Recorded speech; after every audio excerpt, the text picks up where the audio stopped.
வணக்கம். நம்ம சிவன் கிச்சனில் இப்போது ஜவ்வரிசி பால் பாயசம் வைக்க போகிறோம்.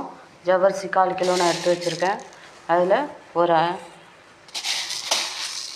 75 மில்லி நம்ம 50க்கும் கொஞ்சம் கூட போட்டுக்கலாம். இது நல்லா வேகட்டும்.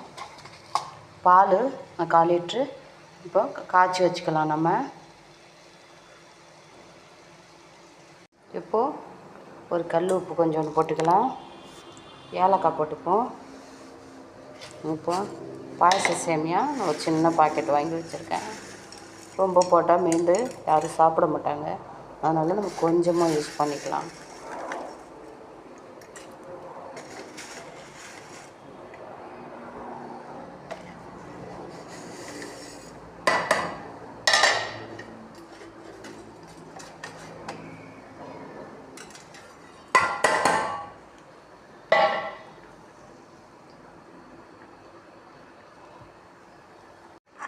இப்போது இந்த மாதிரி ஹையாக வச்சுருக்கேன் நான். இப்போது கொஞ்ச நேரம் ஒரு 5 நிமிஷம் இல்லது ஒரு 10 நிமிஷம் நம்ம எவ்வளோ போடுறோமோ அதுக்கு தகுந்த மாதிரி இப்போ நம்ம சிம்மில் வச்சிடலாம். சிம்மில் வச்சுட்டு நம்ம வேலையை பார்க்கலாம். பால் காஞ்சிச்சு பாருங்கள். நான் வெல்லம் போட்டு தான் செய்ய போகிறேன். வெல்லம் இந்த மாதிரி இன்னும் கொஞ்சம் வெந்த பிறகு வெல்லம் போட்டுடலாம். பால் காய்ச்சாச்சு.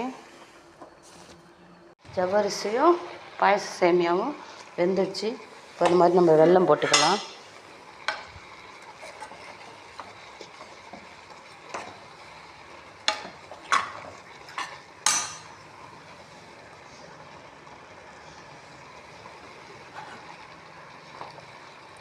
பால் 250 மில்லி லிட்டர் பால் கரைச்சி வச்சுருக்கோம்.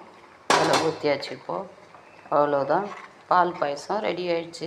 நம்ம தேவைன்னா ஒரு ஸ்பூன் நெய் பயன்படுத்திக்கலாம். இப்போ சிம்மில் வச்சிடலாம். இந்த வெல்லமும் கரைஞ்சிரும். நம்ம தண்ணி ரொம்ப இருக்காது, சூப்பராக இருக்கும். இப்போ மூடி போட்டுடலாம். சிம்மில் வச்சிடலாம். இறக்கும்போது ஒரு ஸ்பூன் நெய் போட்டுக்கலாம். மூடிடலாம். ஒரு 10 நிமிஷம் இருக்கட்டும். ஜவ்வரிசி சேமியா வெல்லம் பாயசம் ரெடி ஆயிடுச்சு. வெல்லமெல்லாம் கரைஞ்சிச்சு பாருங்கள். பாலோட கமகமன்னு சூப்பராக இருக்குது. இப்போ ஒரு ஸ்பூன் நம்ம நெய் போட்டுக்கலாம். அவ்வளோதான்.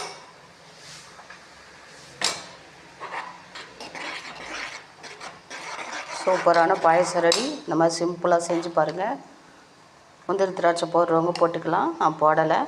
செம சூப்பராக இருக்கும். வீடியோவுக்கு சப்போர்ட் பண்ணுங்கள், சப்ஸ்கிரைப் பண்ணுங்கள். நன்றி.